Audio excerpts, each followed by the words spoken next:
আল্লাহ রাব্বুল আলামিন বলেন কুল্লু নাফসিন বিমা কাসাবাত রাহিনা। আল্লাহ রাব্বুল আলামিন বলেন কুল্লু নাফসিন বিমা কাসাবাত রাহিনা, প্রত্যেকটা ব্যক্তি তার নিষ্কৃত কর্মের ব্যাপারে আবদ্ধ। আপনার জীবনের কৃতকর্মের হিসাব আপনাকে দিতে হবে। কুল্লু নাফসিন বিমা কাসাবাত রাহিনা, প্রত্যেকটা ব্যক্তি তার নিষ্কৃত কর্মের ব্যাপারে আবদ্ধ। নিজের কৃতকর্মের কাছে আপনি নিজেই দায়বদ্ধ। আপনার জীবনের কৃতকর্মের হিসাব আপনার ছেলে দেবে না, আপনার মেয়ে দেবে না, স্ত্রী দেবে না, আমার ভাইরা পাড়া প্রতিবেশী দেবে না, আপনার দল দেবে না। আপনার জীবনের কৃতকর্মের হিসাব একদিন আপনাকেই দিতে হবে। কার কাছে? আয়াতের ব্যাখ্যায় তাফসীরকাররা লিখেছেন কুল্লু নাফসিন বিমা কাসাবাত রাহিনা, প্রত্যেকটা ব্যক্তি তার নিষ্কৃত কর্মের কাছে আবদ্ধ। রহিনা মানে কি? আবদ্ধ, বন্ধ। আপনার জীবনের কৃতকর্মের কাছে আপনি দায়বদ্ধ, আপনার জীবনের কৃতকর্মের কাছে আপনি আবদ্ধ। আপনার জীবনের কৃতকর্মের হিসাব আপনাকেই দিতে হবে। কথা বলেন না কেন? গভীর মনোযোগ দিয়ে কথাগুলো শুনবেন। যদি আপনি এই দুনিয়ার জীবনে ভালো কৃতকর্ম করেন, আপনার এই ভালো কৃতকর্মের, সৎ কৃতকর্মের ফলাফল হলো জান্নাত। সুবহানাল্লাহ বলেন। আর আপনি যদি মন্দ কৃতকর্ম করেন, খারাপ কৃতকর্ম করেন, বাজে কৃতকর্ম করেন, আপনার কৃতকর্ম যদি মন্দ হয়, এই মন্দ কৃতকর্মের ফলাফল হলো জাহান্নাম। কথা কয় নাকি? তার মানে সৎ কৃতকর্মের ফলাফল জান্নাত, আর মন্দ কৃতকর্মের ফল জাহান্নাম। কথায় আছে না, যেমন কর্ম তেমন ফল। বিশ্বাস না হয় করিয়া দেখো, বেহেশত আর দোজখ সাত। বিশ্বাস না হয় মরিয়া দেখো। আউযু বিল্লাহি মিনাশ শাইতানির রাজীম। বিসমিল্লাহির রাহমানির রাহিম। কুল্লু নাফসিন বিমা কাসাবাত রাহিনা ইল্লা আসহাবাল ইয়ামিন ফি জান্নাতিন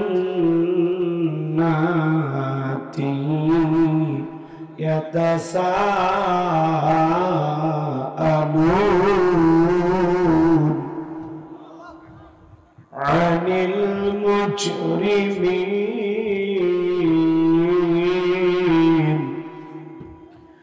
মা সালাকাকুম ফি সাকার قالوا لم نك من المصلين ولم نك نطعم المسكين وكنا نخوض مع الخائضين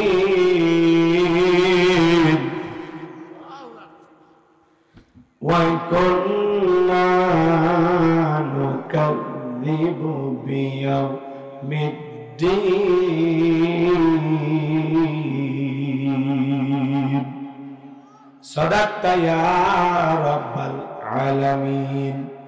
وعن أبي هريرة رضي الله تعالى عنه قال قال رسول الله صلى الله عليه وسلم الدنيا سجن المؤمن وجنة الكافر رواه مسلم.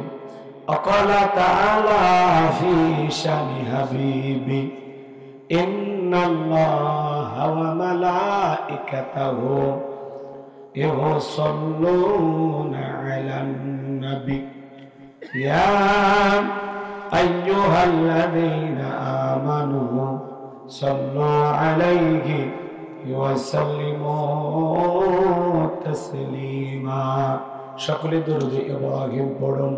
আল্লাহুম্মা সাল্লি আলা মুহাম্মাদ ওয়া আলা আলি মুহাম্মাদ কামা সাল্লাইতা আলা ইব্রাহিম ওয়া আলা আলি ইব্রাহিম ইন্নাকা হামিদুম মাজিদ আল্লাহুম্মা বারিক আলা মুহাম্মাদ ওয়া আলা আলি মুহাম্মাদ কামা বারাকতা আলা ইব্রাহিম ওয়া আলা আলি ইব্রাহিম ইন্নাকা হামিদুম মাজিদ। মুসলিম মোরা ঘুমিয়ে পড়েছি, বিবেকে জ্বলছে তালা,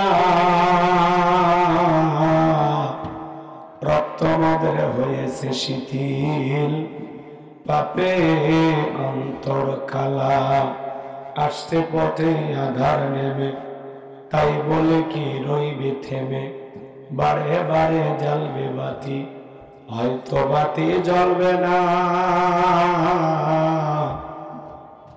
তাই বলে তো ভীরুর মতো বসে থাকলে চলবে না। মুসলিম আমি, সংগ্রামী আমি চিরনবীর, আল্লাহকে সারা কাউকে মানি না, নারাই তাকবীর। মুসলিম জাগে কারবালাতে কঠিন শপথ পড়ে, সেই মুসলিম চির উত্তম, তাই তো একত্রে শপথ নিলাম, আল্লাহ রাজ গড়ব এবার চির শান্তি সুখের নীর। আল্লাহকে সারা কাউকে করি না ভয়, নারাই তাকবীর। কইরে খালেদ কইরে ওমর, এসেছে নতুন বদর, কইরে খালেদ কইরে ওমর, এসেছে নতুন বদর, কোথারে দেখবে জয়ী তরুণ মুজাহিদ, আবারও কি গাইতে হবে ঘুম ভাঙানো গীত, আবারও কি গাইতে হবে ঘুম ভাঙানো গীত। লা ইলাহা ইল্লাল্লাহ, জোরে লা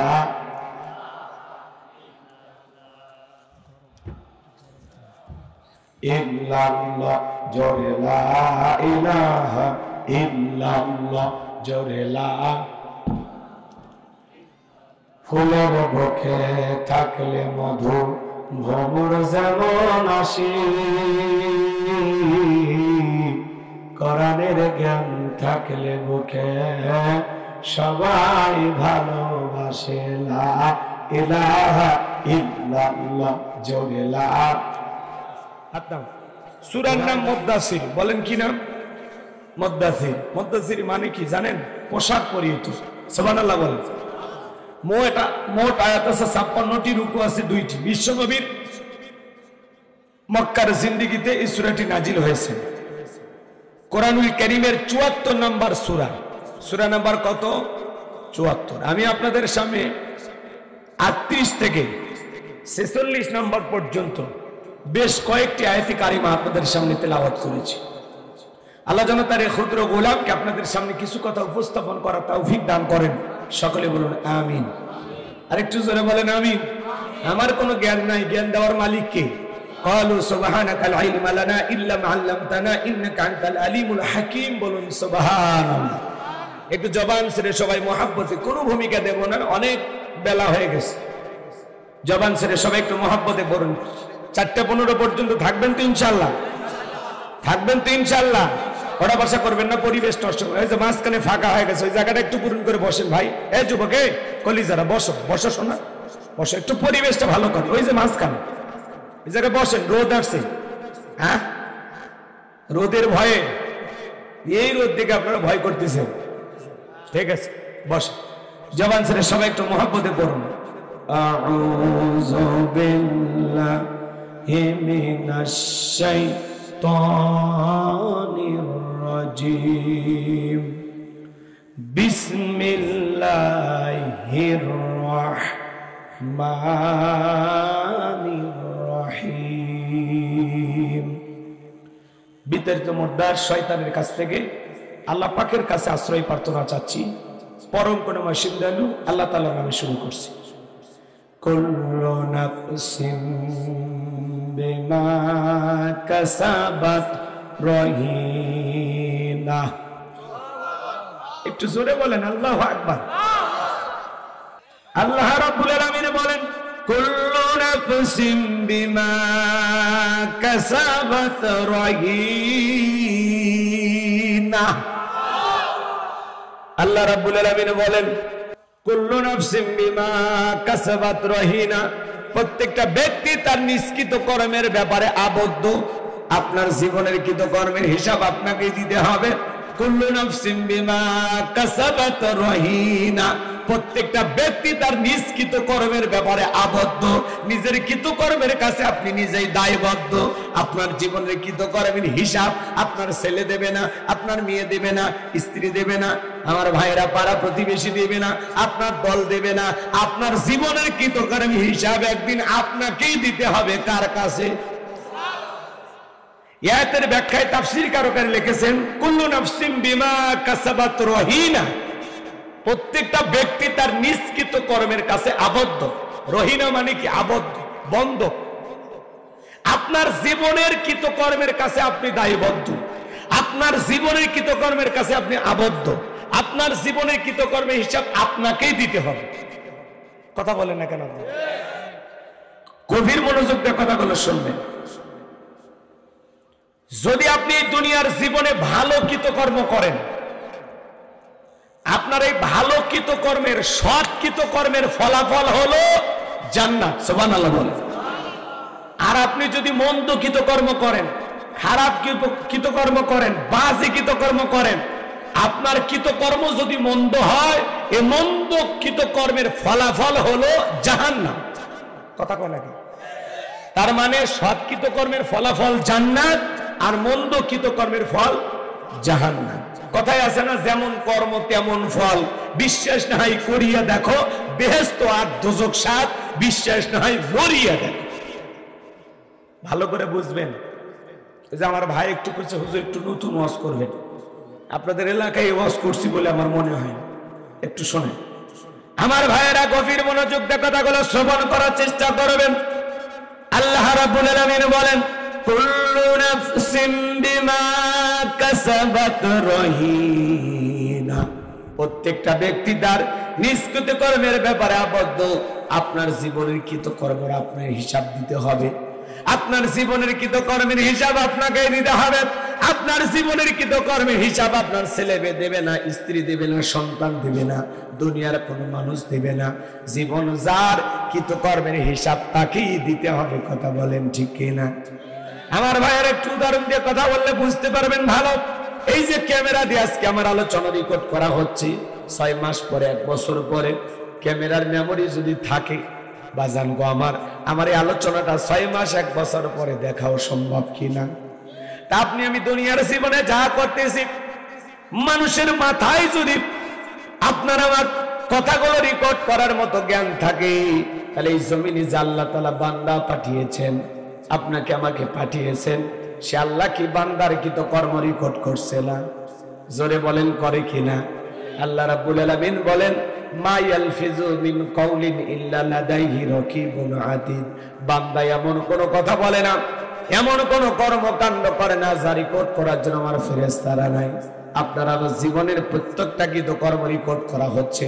সরকারে যেরকম ডিবি থাকে, সিআইডি থাকে, আল্লাহর ডিবি ফেরেশতা আছে, আপনি দেখতে পারতেছেন না। আপনার আমার জীবনের প্রত্যেকটা কি তো কর্ম রেকর্ড করা হচ্ছে। কিরামান কাতিবিন ইয়ালামুনা মা তাফআলুন। সম্মানিত দুইজন লেখক ফেরেশতা সদা সর্বদা আপনার আমার জীবনের ডায়েরি লিখতেছে। আপনি 24টা ঘন্টায় যা যা করতেছেন, আল্লাহর ফেরেশতারা সব লিপিবদ্ধ করতেছে। ওই কঠিন কিয়ামতের ময়দানে আল্লাহ তাআলা মানুষের আমলনামা মানুষকে ধরিয়ে দেবেন আর বলবেন ইকরা কিতাবাকা, তোমার কিতাব তুমি পড়ো, আজকে তোমার হিসাব দেওয়ার জন্য তুমি নিজে যথেষ্ট। মানুষ নিজের আমলনামা পড়বে আর আফসোস করে বলবে লা ইগাদিরু সগীরাতাও কাবীরাতাও ইল্লা আহসাহা। এত বড় আশ্চর্যজনক একটা কিতাব যেখানে ছোট কথা লেখা বাদ যায় নাই, বড় কথা লেখা বাদ যায় নাই। আপনি আমি যা করেছি দিনের আলোতে রাতের আধারে গোপনে প্রকাশ্যে সব ওই ডায়েরির ভিতরে, আমলনামার কিতাবের ভিতরে, আমলনামার খাতার ভিতরে আল্লাহ তাআলা লিপিবদ্ধ করে রেখেছেন। ইন্নাল্লাহা লাতীফুল খবীর। আল্লাহু আকবার। আল্লাহ সূক্ষ্মদর্শী, গোপনের সব খবর আল্লাহ তাআলার কাছে। কথা বলে ঠিক কিনা? তাহলে ভালো করে বোঝার চেষ্টা করবেন, আপনার আমার জীবনের প্রত্যেকটা কৃতকর্ম রেকর্ড করা হচ্ছে। আপনি যা করতেছেন আল্লাহ দেখতেছে, ফেরেশতারা লিখতেছে।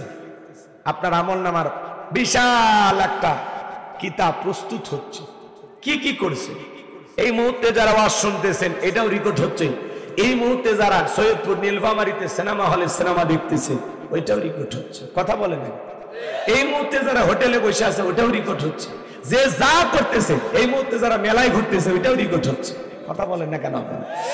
এই মুহূর্তে যারা ভালো কাজের নিয়ত করেছে সেটাও রেকর্ড হচ্ছে, মন্দ কাজের নিয়ত করেছে তারটাও রেকর্ড হচ্ছে। আপনার কথা মনে বুঝতেছেন? আরেকটু বুঝিয়ে বললে ভালো হবে। একটা উদাহরণ দেই, একটু উদাহরণ দিলে কথা বুঝবেন ভালো। বলবো। মনে করেন আপনাদের মসজিদের ইমাম সাহেব, ওনার কাছে একজন গোপনে 50,000 টাকা দান করলেন যে হুজুর এই টাকাটা দিলাম, কারো কাছে বলার দরকার নেই। ইমাম সাহেব যে টাকাটা গ্রহণ করতেছে আর একজন যে দান করতেছে, এই জায়গায় ফেরেশতা নাই? ভিডিও হচ্ছে কিনা, রেকর্ড হচ্ছে কিনা বলেন? অবশ্যই রেকর্ড হচ্ছে। ইমাম সাহেব যদি ওই টাকা মসজিদের কাজে ব্যয় করে, এটাও আল্লাহর ফেরেশতারা লিখে রাখবে। আর ইমাম সাহেব যদি আমানতের খেয়ানত করে যদি বলে না আমার বেতন ঠিক মতো দেয় না, এই 50,000 টাকা পাইছি এটা একটু নিজের ব্যক্তিগত কাজে ব্যবহার করি, বলেন তো বাজান, ফেরেশতারা অবশ্যই বলবে না ইমাম মানুষ খুব একটা বেতন পায় না, 50,000 খাইতে চাইছে, খাকেটে লেখার দরকার নেই। কি ফেরেশতারা কি ছাড় দেবে নাকি হুজুর বইলা? বলেন হুজুরের ছাড় আছে? আরে ভাই 50,000 টাকা হুজুর মসজিদের কাজে লাগালে ওইটাও লেখা হবে, হুজুর নিজের ব্যক্তিগত মনে করে খরচ করলে লেখা হবে। 50,000 দূরের কথা, হুজুর যদি মসজিদের দান বক্স থেকে 5 টাকা নিয়ে যায় একটা পানের খিলিও কিনে খায়, ওই 5 টাকার হিসাবও আল্লাহর কাছে হুজুরকে দিতে হবে। আপনাদের এলাকার একটা মাদ্রাসার হুজুর, শোনেন উদাহরণ, একজন একটা ছাগল নিয়ে যায়, বলে হুজুর জবাই করে এতিম বাচ্চাদেরকে খাওয়াই দেন। হুজুর এইবার জবাই করে দেখলো 14 কেজি গোস্ত হয়েছে, চিন্তা করলো কয়েক কেজি বাচ্চাদেরকে রান্না করে খাওয়ায় আর এখান থেকে 5-6 কেজি বাড়িতে পাঠায়। হুজুর যদি রান্না করে বাচ্চাদের হক বাচ্চাদেরকে বুঝায় দেয়, ওদেরকে ভালো মতো খাওয়ায়, সেটা আল্লাহর ফেরেশতারা লিখবে। হুজুর যদি ওখান থেকে 5 কেজি বাড়িতে পাঠায়, অবশ্যই ফেরেশতারা বলবে না এটা হুজুরের অধিকার, অনেক কষ্ট করে বাচ্চা কাচ্চা নিয়ে এই জায়গায় শিক্ষা প্রতিষ্ঠানে চাকরি করে, মাদ্রাসায় হুজুরের বেতন ঠিক মতো দেয় না, 5 কেজি বউ বাচ্চা না খাসে, এই 5 কেজি খাতায় লেখার দরকার নাই। কি ফেরেশতারা লিখবে কিনা? নাকি হুজুরের খাতা থেকে একটু মাফ করে দেন? আরে ভাই 5 কেজি দূরের কথা, 50 গ্রাম গোস্ত যদি হুজুর এদিক সেদিক করে, ওই ব্যাপারে একদিন আল্লাহর কাছে হুজুরকে জবাব দিতে হবে। কথা বলে না কেন? তাহলে হুজুর যা করে লেখা হয়, খালি নেতারা যা করে ফেরেশতারা দেখেও না লেখেও না। কথা কয় লেখা। ইউনিয়ন পরিষদে চাল ডাল আসার কথা ধরেন 1000 বস্তা, আগে তো 500 বস্তা বিক্রি করে খাচ্ছে। কথা কয় লেখা আপনারা। আর কোন মতে 200-300 বস্তা দেয়, কার্ডে লেখা আছে 50 কেজি চাল, একজন পাবে কয় কেজি? 50 কেজি। এখন চেয়ারম্যান সাহেব যদি ওখান থেকে 30 কেজি দেয় আর 20 কেজি না দেয়, যে না 30 কেজি করে সবাইকে দেও, 20 কেজি দেওয়া যাবে না। এখন কেউ যদি বলে চেয়ারম্যান সাহেব লেখা আছে 50 কেজি দিলেন 30 কেজি, ব্যাপারটা কি? এখন চেয়ারম্যান যদি বলে এগুলো যে সাঙ্গ পাঙ্গ যে হুন্ডার তেল, এগুলো নানান খরচ আছে না, দল চালাতে গেলে খরচ আছে না, বেশি কথা বলে। 30 কেজি দিয়েছে এটা নিয়ে আলহামদুলিল্লাহ বল, আর যদি বেশি বাড়াবাড়িশ করে ওইটাও রেখে যায়। বলেন তো জনগণের হক এই যে চেয়ারম্যান সঠিকভাবে বুঝে দিল না, আল্লাহ ফেরেশতারা দেখছে কিনা, লিখতেছে কিনা? এদিক চেয়ারম্যান সাহেব যদি 50 কেজি বুঝাইয়া দেয়, জনগণের হক সঠিকভাবে বুঝাই দেয়, সেটাও লেখা থাকবে।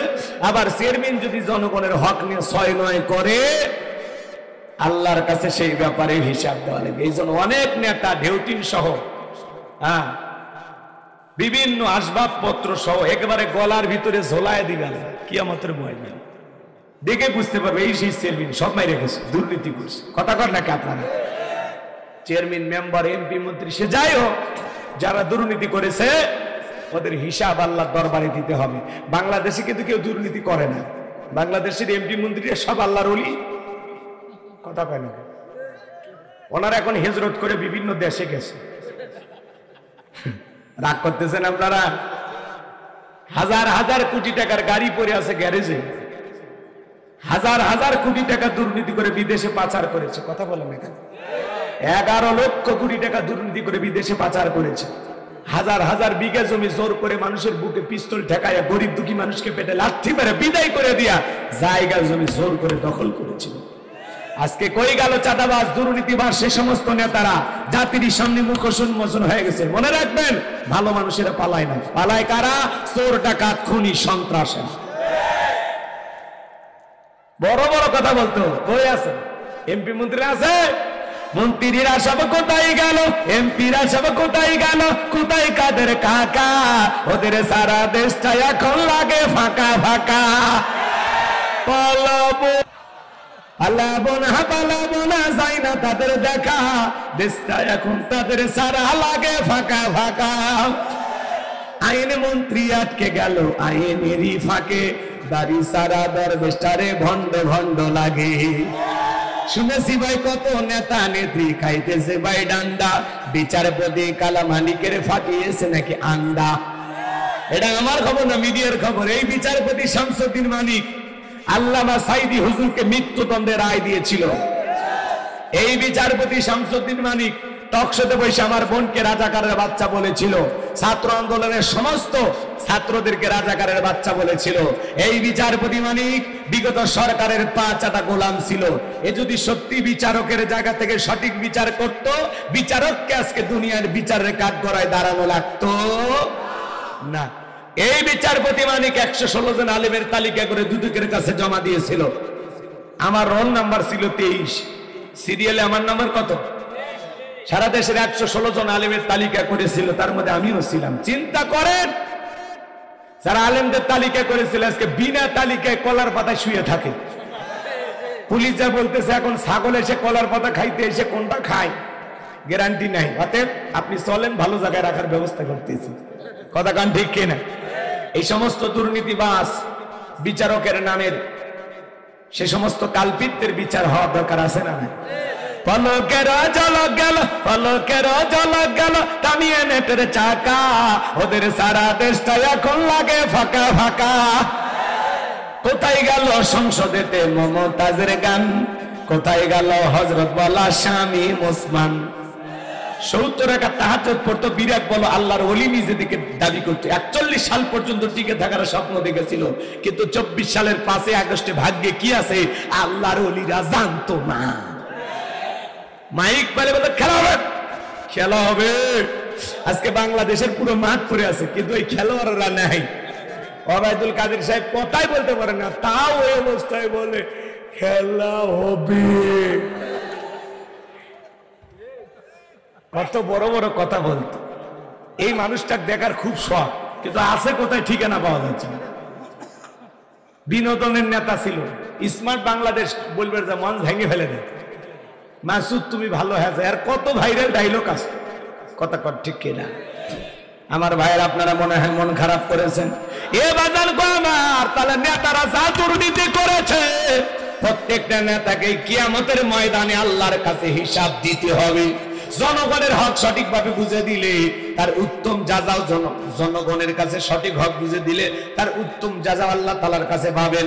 আবার যারা দুর্নীতি করবে, চেয়ারম্যান যদি এলাকায় চেয়ারম্যান হওয়ার পরে মদ গাঁজা ইয়াবা ফেন্সিডিল বন্ধ হয়ে যায়, মাদক মুক্ত সমাজ হয়ে যায়, দুর্নীতি কমে যায়, সমাজের সমস্ত অসৎ কাজগুলো বন্ধ হয়ে যায়।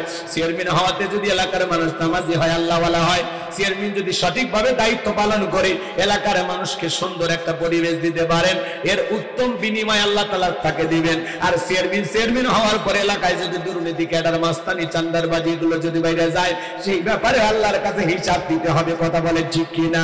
নেতা জনগণের সাথে যা করতেছে আল্লাহর ফেরেশতা লিখতেছে অডিও ভিডিও সহকারে। খালি যুবকেরা যা করে ফেরেশতারা দেখেও না, লেখেও না। না, যুবকদেরকে দেখে ফেরেশতারা খুব ভয় পায়। ভয় পায় নাকি?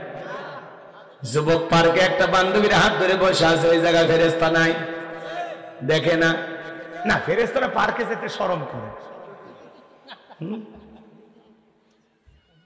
তোমার কাঁধেই বসে আছে, কাঁধে। তোমার ভয় লাগে না? কার হাত ধরে বসে আছে, ভয় লাগে না? এটা তোর বউ।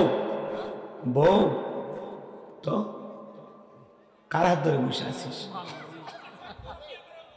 পর্দা সহিত পরকীয়া না? কি ভণ্ডামি! ও তো শয়তানের নানি নাকি? রাগ করতেছেন আপনারা? শোনেন ভাই, কথাগুলো হাসির চলে না। কুল্লু নাফসিন বিমা কাসাবাত রহিনা, প্রত্যেকটা ব্যক্তি তার নিষ্কৃত কর্মের ব্যাপারে আবদ্ধ। আপনি জীবনে যা কর্মকাণ্ড করতেছেন, আপনার জীবনের প্রত্যেকটা কৃত কর্মের হিসাব একদিন আল্লাহর কাছে দিতে হবে। যুবক, কি মনে করছো তুমি বিবাহ করো মহরানা ফাঁকি দিয়া, কথা কয় না? উল্টো কন্যা পক্ষের উপরে জুলুম করে, আছে না ভাই? যারা কন্যা পক্ষের উপরে জুলুম করে 1 লাখ, 1.5 লাখ, 2 লাখ টাকা যৌতুক নেয়, মনে রাখবেন এই যৌতুক নেওয়া জায়েজ না হারাম? একটু জোরে বলেন। কাঁচা পায়খানা খাওয়া যেমন হারাম, কন্যা পক্ষের কাছ থেকে জোর করে যৌতুক দাবি করা তেমনি হারাম। কথা বলেন। কারো যদি 4-5টা বেটা থাকে, মুরব্বীর মশানি আলাদা। সৈয়দপুর বাজারে যা বলে, এক কাপ চা দে, পয়সা চা, সেই গিয়ে আছেন, ব্যাপারটা কি? কয় বড় ছেলের বিয়ের ডাক উঠছে। কত? কয় 3.5 লাখ। নিয়ত করছি 5 লাখ টাকা হলে বিয়ে দেবো। মানে বেটা পালেনি, পালছে দেশি আরিয়ে গরু। কথা কন ঠিক কিনা? যারা এগুলো কাজ করবে এগুলো বাপ না, এগুলো বাপ নামের ইবলিস। কথা কন না কে? এই মানুষের টাকার উপর এত লোভ কেন? একটা মেয়েকে মা বাবা কত কষ্ট করে 16 বছর 18 বছর খাইয়া না খাইয়া বড় করছে, একটা ফুটান্ত গোলাপ, একটা জ্যান্ত মানুষ তোর মতো একটা অপরিচিত মগার হাতে তুলে দিল। কথা কয় না? পিতা মাতার কলিজা ফেটে যায় একটা সন্তানকে লালন পালন করে স্বামীর ঘরে পাঠাইতে। মায়ের খাওয়া নেওয়া বন্ধ হয়ে যায় কয়েকদিন আগে থেকে। কথা বলেন না কেন? মা বিদায় বেলায় মেয়েটাকে স্বামীর হাতে তুলে দেবে, বারবার লোকজন ডাক দেয়, আপা চলো মেয়েটাকে জামাইয়ের হাতে তুলে দাও। বলেন আমি যাব না, আমি সহ্য করতে পারবো না, আমার মেয়েকে বিদায় বেলায় আমি বিদায় দিতে পারবো না। রান্না করে মা কান্নাকাটি করে, কেউ যায় বলে ভাই চলেন আপনার মেয়েটাকে বিদায় দেন। বাবা বলে না, আমার পক্ষে বিদায় দেওয়া সম্ভব না, আমি কেমনে পারবো? আমার মেয়েটারে অন্য আর একটা মানুষের হাতে তুলে দিয়ে ঘরে ফিরতে আমি পারবো না, তোমরাই বিদায় দাও। লোকজন ডেকে বলে আপনারা যদি জামাইয়ের হাতে মেয়েটাকে তুলে না দেন, জামাই মানুষ মনে করবে জামাই পছন্দ হয় নাই, আসেন না একটু আসেন। আরে বাবাকে জোর করে নিয়ে যায়, মাটাকে জোর করে নিয়ে যায়, কান্নাকাটি করে। বাবা নিজের মেয়ের হাত তার জামাইয়ের হাতে তুলে দিয়ে বলে বাবা ছোট মানুষ, বলবে আদবি করলে মাফ করে দিও, আমার মেয়েটা বড় আদর করে যত্ন করে লালন পালন করেছি, আমার মেয়ে যেন তোমার ওখানে কোনো কষ্ট না পায়। বাবা কাঁদে, মা কাঁদে, জ্ঞান হারায় ফেলে। যারা এত কষ্ট করে তোমার কাছে একটা মেয়েটাকে 16 বছর 18 বছর লালন পালন করার পরে তুলে দিল, এই মেয়েটার যারা যত উপকার সব তুমি পাইবা। এই মেয়েটা বাড়িতে এসে তোমার খেদমত করবে, তোমার সন্তান ধারণ করবে, তোমার কাপড় চোপড় পরিষ্কার করবে, তোমার জন্য রান্না বান্না করবে। দুনিয়ার সব উপকার তুমি পাইবা। যে মা বাবা লালন পালন করলো এই সন্তানের দ্বারা তারা কোনো উপকার পাবে না। কথা বলেন ঠিক কিনা? এই জন্য যুবক খবরদার শ্বশুর বাড়ির উপরে জুলুম করে যৌতুকের টাকা নিবা না, যৌতুক নেওয়া হারাম। আর যারা বলে আমরা অমুক পরিবারের লোক, বরযাত্রী 300-500 নিচে আমরা যাই না, এরকম করে যারা খায় এর সাথে ভিক্ষা করে খাওয়া ভালো। কে বলছে আপনাকে 500 বরযাত্রী যেতে হবে? কে কে বলেছে?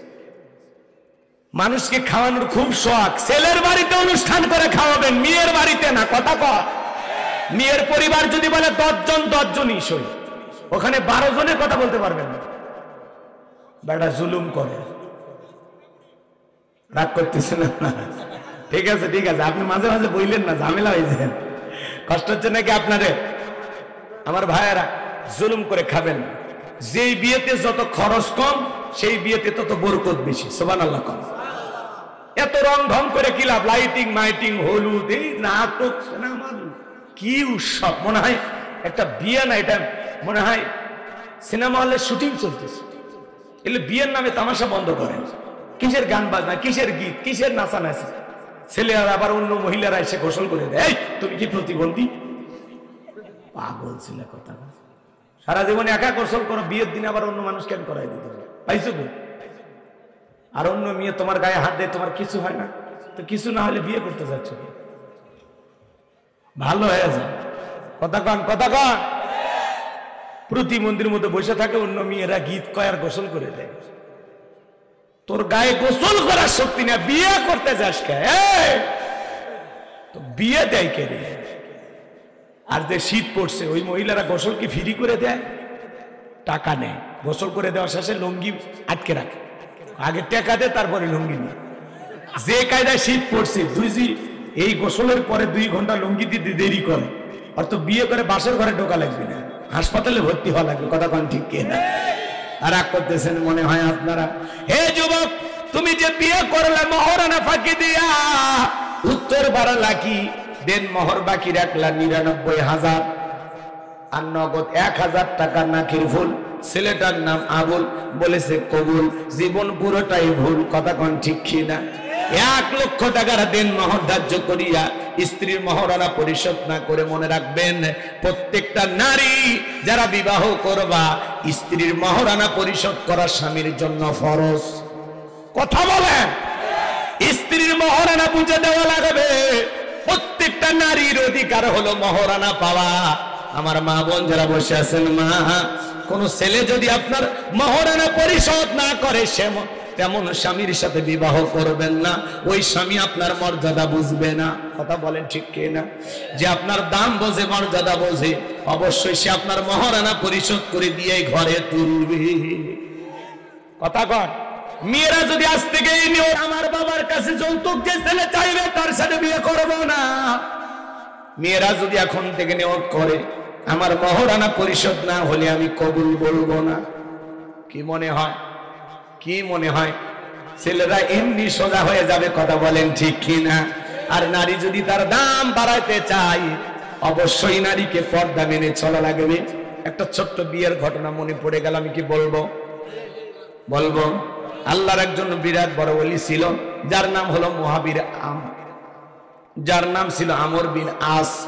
এই আমর বিন আস বিবাহ করবেন, মনে বড় আশা, নিজে বড় আলেম হতে পারি নাই, কিন্তু এমন একটা নারীকে আমি বিবাহ করব যে নারী পর্দা করে, নামাজ পড়ে, কোরআন পড়ে, যে নারী আল্লাহকে ভয় করে।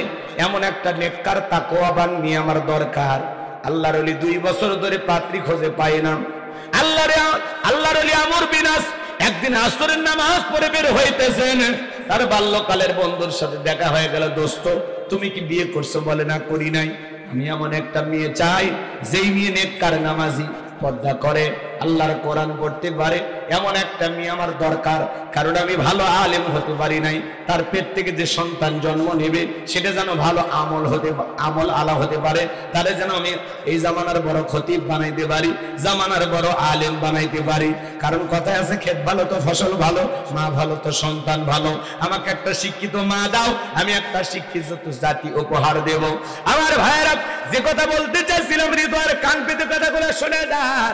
এইবার তার বন্ধু দেখে বলে, দোস্ত এই গ্রামে আমার জানা মধ্যে একটা মেয়ে আছে, যেই মেয়েটা জন্মের পর থেকে তার মা বাবা ছাড়া দুনিয়ার কারোর সাথে সাক্ষাৎ করে নাই, দেখা করে নাই। তাই নাকি? বলে হ্যাঁ, অবশ্যই মেয়েটা ভালো হওয়ার কথা। এইবার তথ্য নেওয়া হলো, ঘটনা মিলে গেল, আসলে এই মেয়েটা ভালো, তার মা বাবা ছাড়া দুনিয়ার কারোর সাথে সাক্ষাৎ করে নাই। এই মেয়েটা নেককার, নামাজ পড়ে, কোরআন পড়ে, আল্লাহর হুকুম মাইনে চলে, মেয়েটার অন্তরে তাকওয়া আছে। আল্লাহর ওলি আমর বিন আস মেয়েটার সাথে বিবাহ সম্পন্ন হয়ে গেল। এইবার বাসর ঘরে প্রবেশ করবে, তাকায় দেখে তার প্রিয়তম স্ত্রী বাসর ঘরের ভিতরে নামাজ আদায় করতেছে। একটু জোরে বলেন না সুবহানাল্লাহ। মনে মনে বলে, আল্লাহ চাইছিলাম যা, পাইয়াও গেছি তা। মনে মনে খুব খুশি হয়ে গেলেন। কোন স্বামী যদি তাকে তার স্ত্রী বাসর ঘরে নামাজ আদায় করতেছে, বলেন তো বাজান, সেই স্বামী খুশি হবে না বেজার হবে? আমর বিন আস স্ত্রী নামাজ পড়া শেষ হয়ে গেল। এইবার স্ত্রী খাটের উপরে বসে আছে। আমর বিন আস স্ত্রীর সাথে সালাম বিনিময় করলেন। এইবার ঘোমটাটা তুলে বিবির চেহারার দিকে একবার তাকানোর পরে কি যেন মনের মধ্যে লেগে গেল। আর দেরি করলেন না, ঘর থেকে বের হয়ে আসলেন। বিবি মনে মনে চিন্তা করে, স্বামীর সাথে তো কোনো বেয়াদবি করি নাই, কেন আমার স্বামী আমাকে এক নজর দেখার পরে চলে গেল?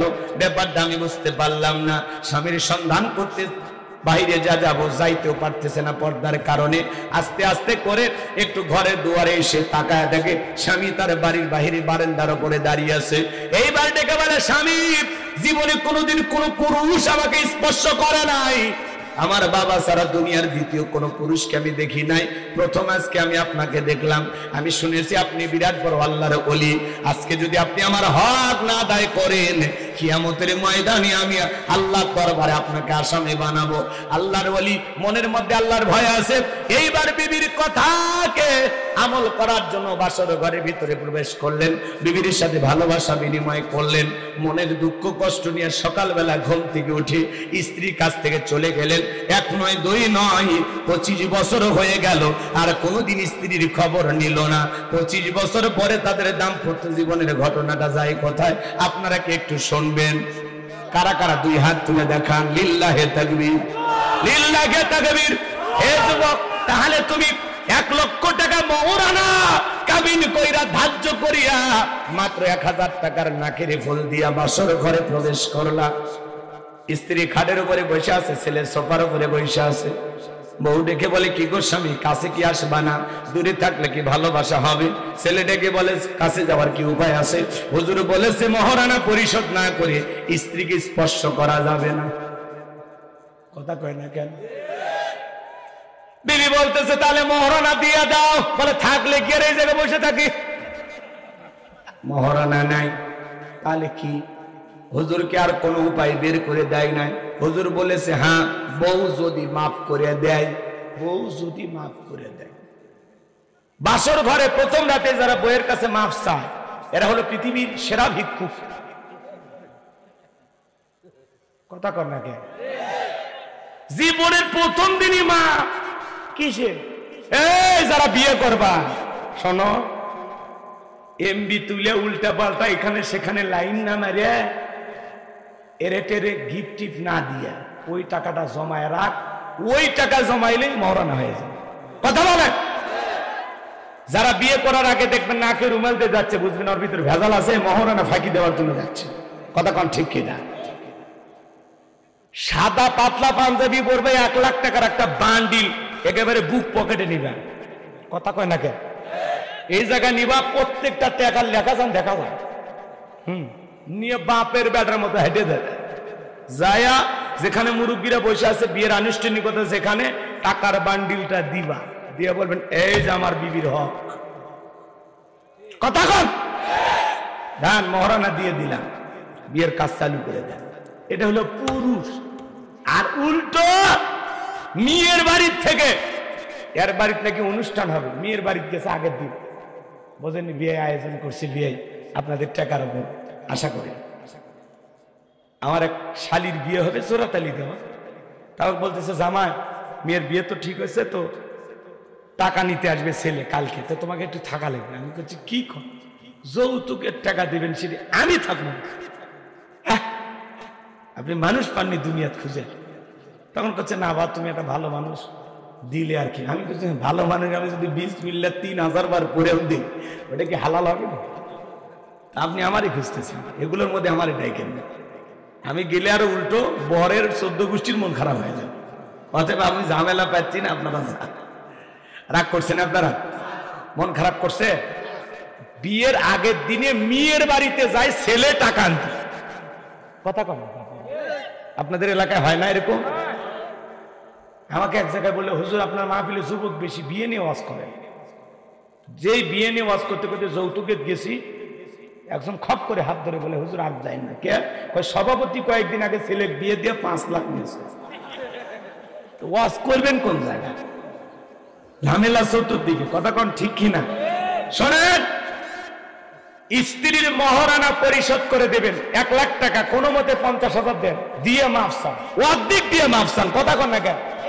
পুরোটাই নিয়ে মাফ করে দিয়েছে, ওটা ব্ল্যাকমেল করে মাফ নেওয়া হয়েছে, ফেরেশতারা রেকর্ড করছে, ভিডিও হয়েছে, কথা বলেন ঠিক কিনা? এই ভিডিও দেখে আল্লাহ কিয়ামতের ময়দানে ঝাড়বে। ঝাড়বে মানে বোঝেন না? রাগ করতেছেন আপনারা? সেই পিটা নদী, সেই পিটা। অতএব যেই স্বামী স্ত্রী, এদিক খেয়াল করেন, যেই স্বামী তার স্ত্রীর মহারানা পরিশোধ করবে না, কিয়ামতের ময়দানে জিনাকারী পুরুষের কাতারে আল্লাহ আপনাকে দাঁড় করায় দেবে। খালি বিয়ে করা তো সহজ না, মহারানা দিয়ে বিয়ে করেন। সৌদি আরবে যান, ছেলে যদি বলে আব্বা আমি বিয়ে করবো, তখন বলে মহারানা আছে, আপনার তো অনেক টাকা আছে। হ্যাঁ, বিয়ে করে মজা করবা তুমি, আর তোমার বইয়ের মহারানা দেবো আমি। আগে মহারানার টাকা ইনকাম করো। সৌদি আরবের প্রত্যেকটা যুবক বিয়ের আগে মহারানার টাকা ইনকাম করলে তারপরে বাবা ছেলের বিবাহ দেয়। কথা বলে না কেন? আপনার ছেলে যখন বলতেছে আব্বা আমি বিয়ে করবো, বিয়ে তো করবি, বইয়ের মহারানা করবো, কথা কন না কেন? আগে মহারানার টাকা ইনকাম করবা, তারপরে বিয়ে। আল্লাহ আমাদের বুঝ দান করুন, জোরে বলুন আমি পারবো তো। আমার এই কথা কি খারাপ লাগতেছে আপনাদের? বিরক্ত হইতেছে? তাহলে ইমাম সাহেব যা করে রেকর্ড হয়, এদিক খেয়াল করেন, মাদ্রাসার হুজুর যা করে রেকর্ড হয়, নেতা যা করে রেকর্ড হয়, যুবকেরা অলি গলি যেখানে যা করতেছো সব রেকর্ড হচ্ছে, কথা বলেন ঠিক কিনা? এই জন্য আল্লাহ বলেন কুল্লু নাফসিন বিমা কাসাবাত রহিনা, প্রত্যেকটা ব্যক্তি তার নিষ্কৃত কর্মের ব্যাপারে আবদ্ধ। বিদায় দিনের আলোতে হোক আর রাতের আধারে হোক, গোপনে হোক আর প্রকাশ্যে হোক, আপনি আমি যা করতেছি প্রত্যেকটা জীবনের অডিও ভিডিও আল্লাহ তাআলার কাছে জমা আছে, কথা বলেন ঠিক কিনা? বিদায় সাবধান, সতর্ক হয়ে আসুন। আমরা দুনিয়াতে ভালো কাজ করব, কথা কয় রাখেন, নেক আমল করব, সৎ কাজ করব, সৎ কৃত কর্ম করব, যে কৃত কর্মের ফলাফল আমাকে জান্নাতে নিয়ে যাবে। আল্লাহ আমাদের সবাইকে ভালো নেক আমল করা তৌফিক দান করেন। একটু জোরে বলুন আমিন। এরপরে আল্লাহ রাব্বুল আলামিন বলেন ইল্লা আসহাবাল ইয়ামিন। আমার আল্লাহ তাআলা বলেন যারা ডান পাশে থাকবে তারা থাকবে নিরাপদ। সুবহানাল্লাহ বলেন।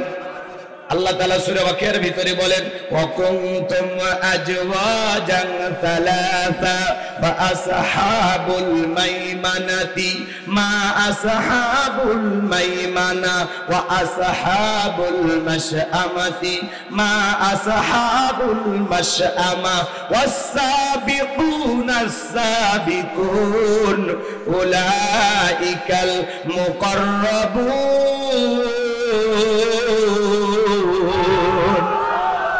আল্লাহ তাআলা জানিয়ে দিলেন কঠিন কিয়ামতের ময়দানে আমি আল্লাহ রাব্বুল আলামিন মানুষকে 3 শ্রেণীতে ভাগ করব।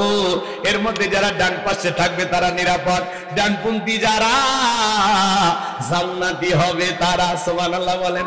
আল্লাহ তাআলা বলেন ইল্লা আসহাবাল ইয়ামিন ফি জান্নাতি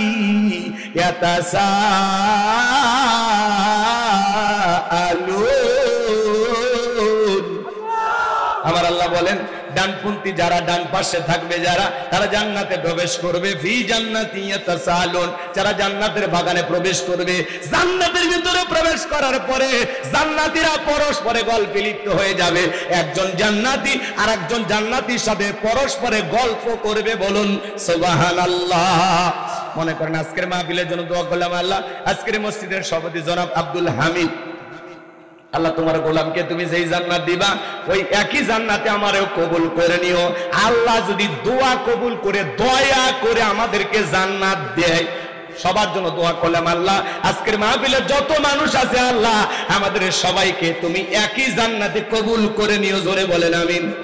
আরেকবার বলেন আমিন। আরো একবার বলুন আমিন।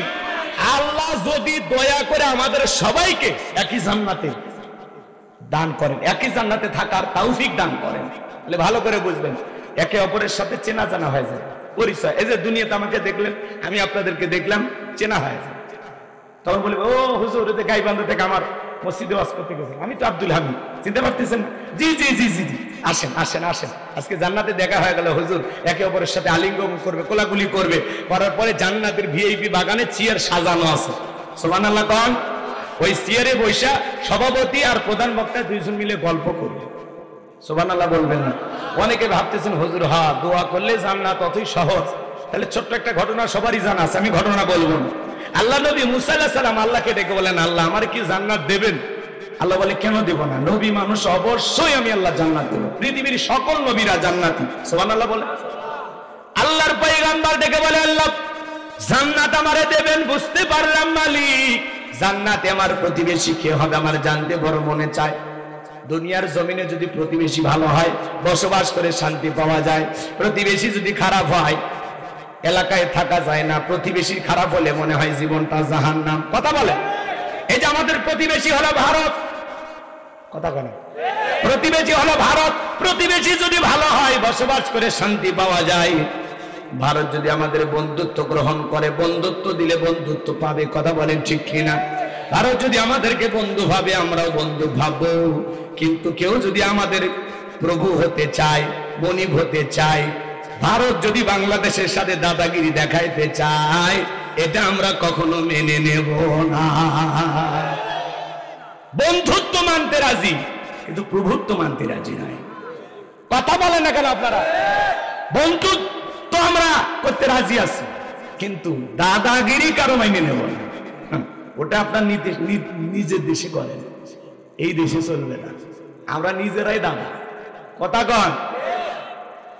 আমরা রক্ত দিয়ে স্বাধীনতা কিনেছি। কথা বলে ঠিক কিনা? এই জন্য ভারতকে বলতে চাই, আমাদের বিরুদ্ধে যে মিথ্যা অপপ্রচার আপনারা চালাচ্ছেন, পৃথিবীতে বর্তমানে সবচাইতে যেই দেশ থেকে বেশি গুজব ছড়ানো হয় সেই দেশের 1 নাম্বার তালিকায় ভারতের নাম। আমাদের দেশকে নিয়ে মিথ্যা নিউজ ছড়ায়, হিন্দু মুসলমানের মধ্যে নাকি বিশাল দাঙ্গা, অথচ আমাদের দেশে সবচাইতে অমুসলিম ভাইরা জামায়া ধরে আসে। আমরা কখনো তাদের সাথে খারাপ ব্যবহার করি না, ভবিষ্যতে করব না। কথা বলে ঠিক কিনা? আমাদের ইসলাম আমাদেরকে এটা শেখায় নাই।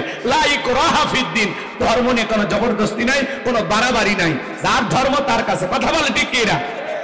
আমরা হিন্দু মুসলমান একই গ্রামে এই পাশে আর ওই পাশে বসবাস করি, পাশেই মসজিদ, পাশেই মন্দির, পাশেই শ্মশান, পাশেই কবরস্থান। এক টেবিলে বসে হিন্দু মুসলমান আমরা চা খাই। বাসের এই 2 সিটে এক পাশে মুসলমান আর এক পাশে অমুসলমান বসবাস করে। বিদায় আমাদের ভ্রাতৃত্ব সম্প্রীতি শিখানো দরকার নাই, যথেষ্ট ভ্রাতৃত্ব সম্প্রীতি আমাদের ভিতরে আছে। কথা বলে ঠিক কিনা? আপনাদের দেশে তো মুসলমানকে নিরাপদে রাখেননি আপনারা। কথা কন? আবার আপনি আমাদেরকে বলতেছেন কোনটা খাওয়া লাগবে আর কোনটা ফেলে দেওয়া লাগবে সেই বুদ্ধি তোমাদের নাই, আর তোমরা আমাদেরকে বুদ্ধি দাও। এ কথা কয় না কে? বুঝেননি? যারা জ্ঞানী ওরা বুঝে ফেলেছে হুজুর কি কয়।